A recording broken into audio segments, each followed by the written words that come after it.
All right, this is the Sony A7R Mark III. I'm going to go over the SD slots in this camera. I'm just going to show you. There's just a brief demonstration of where they are.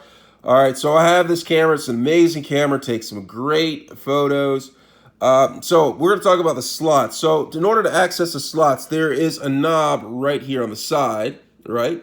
I just press it down and it opens up. And as you can see, there's two slots in here for SD cards. But one thing to notice is one of the slots is can take an SDXC2. All right. Only one of them can take an SDXC2, and that's slot 1. Slot 2, it can take one of these SDX2 cards, but it cannot record at the same speed as slot number 1. So that's one thing to take into account. You're not going to get the same performance out of both slots. And I believe like with the XC2,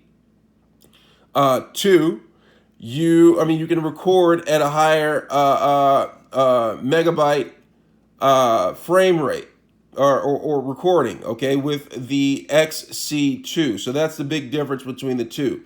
It's great for like if you want to do a backup for like taking photos or whatnot, or say for instance you want to record your photos on one slot as RAW and the other one as maybe a JPEG. It's useful for that because sometimes exporting a RAW to like certain things like Instagram can be very difficult, and you would want something to transfer that way. So let me know if you have any questions. Thanks a lot for watching.